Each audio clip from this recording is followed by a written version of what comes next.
we're going over our 2024 TBR. Good morning. I just have to get up, let Georgia out, make myself some tea, run to yoga, and then we are going to talk about books.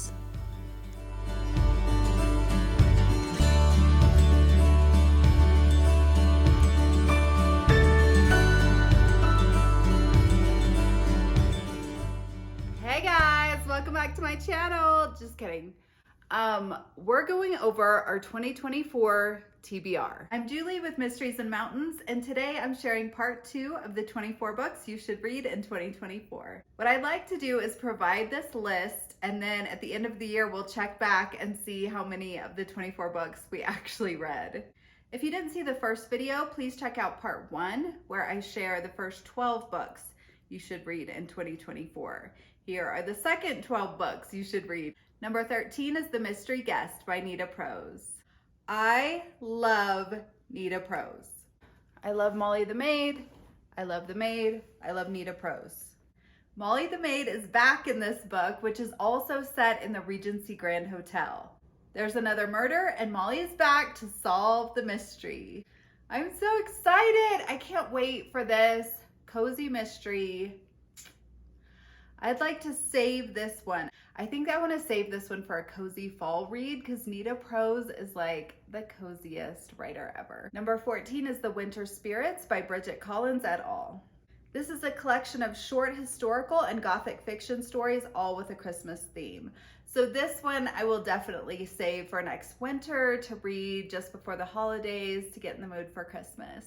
Number 15 is Tress of the Emerald Sea by Brandon Sanderson. Tress is our main character who lives on an ocean island. When her friend Charlie is taken on a ship by his father, Tress stows away to seek the sorceress of the deadly midnight sea. So this one sounds like a fantasy, which I'm super excited about. I kind of feel like I might be a pirate at heart.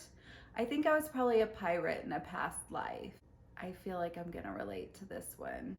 It's basically like an on the seas fantasy adventure. So I feel like there's gonna be pirates involved. I don't know why. Maybe someone told me that, not sure. But super, super excited for this one. Number 16 is Death by Bubble Tea by Jennifer Chow. Our main character is Yale Lee, a young woman who runs a food stall at the local night market with her cousin Celine. One of their customers winds up dead, so now the two are the main suspects and they have to solve the mystery. This one was published in 2022. I believe this one's set in the Bay Area maybe, and it's about 2 young Asian women who are trying to find their place in the world. I'm super into this one, can't wait to read. Number 17 is The Family Game by Catherine Steadman. A novelist on the brink and her fiancé are drawn into a dangerous game with his wealthy and famous family. When she meets Robert, the charismatic head of the family, he slips her a tape with a shocking confession that draws her into a dangerous game. This one was published in 2022. Sounds pretty interesting. I'm intrigued by this one. Number 18 is What Moves the Dead by T. Kingfisher. This one is a retelling of The Fall of the House of Usher by Edgar Allan Poe. Reading this description, I just realized I went through a huge Edgar Allan Poe phase in high school. I loved him so much in school. So I would go through these phases of loving one author and reading everything by that author and only that author. But I also remember getting pretty depressed while I read his books because they're all kind of about some sort of unhinged descent into madness. I might need to revisit Poe as an adult and see how I would handle it now. So in this book, Alex, a retired soldier, rushes to the aid of his childhood friend Madeline, who has fallen ill. What he finds there is a nightmare of fungal growth and possessed wildlife surrounding a dark, pulsing lake. Madeline sleepwalks and speaks in strange voices at night, while her brother is consumed by some strange malady of the nervous system. This one was published in 2022. This one's obviously horror. I'm a little bit nervous about it.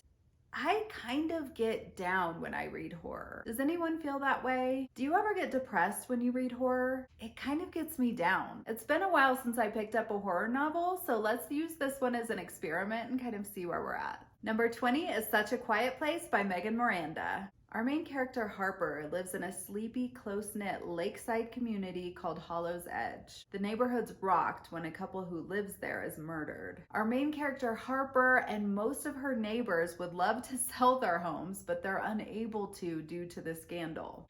Ruby, Harper's roommate who was accused of the murders, is unexpectedly released from prison after only a year. So Ruby lets herself back into the house and acts like nothing has changed. Like she hadn't just been accused of murder and released from prison on a technicality. Harper doesn't know how to react and just passively allows Ruby to pick back up where she left off.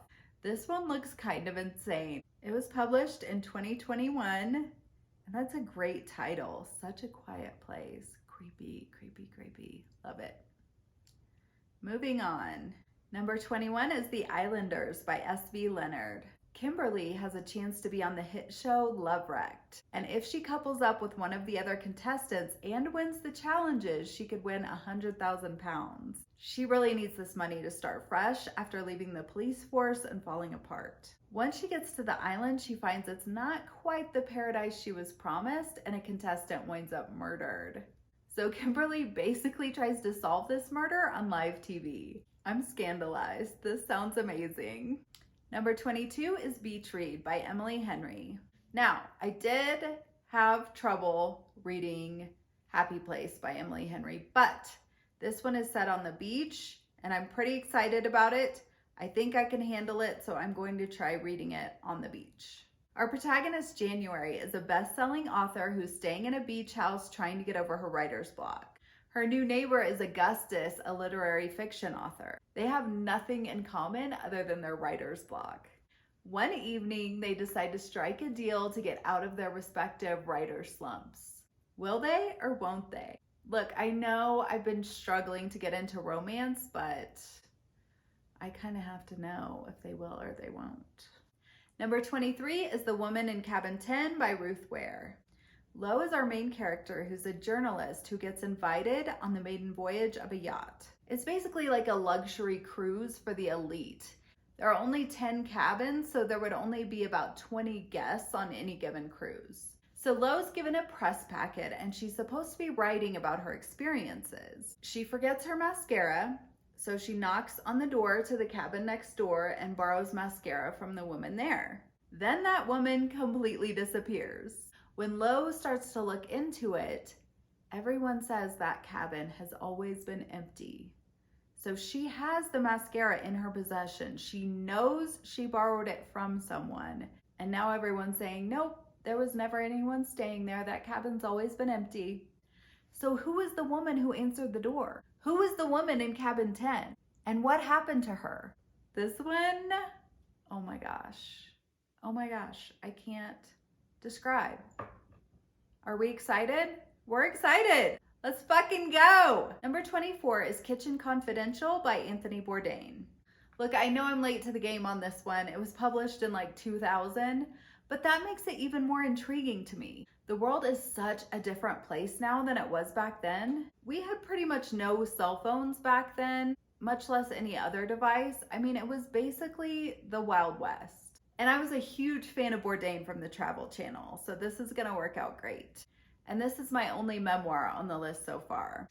Goodreads says fans will love to return to this deliciously funny, delectably shocking banquet of wild but true tales of life in the culinary trade, laying out Bourdain's more than a quarter century of drug, sex, and haute cuisine, including a handwritten introduction and annotations done by Bourdain about a decade after the book was originally published.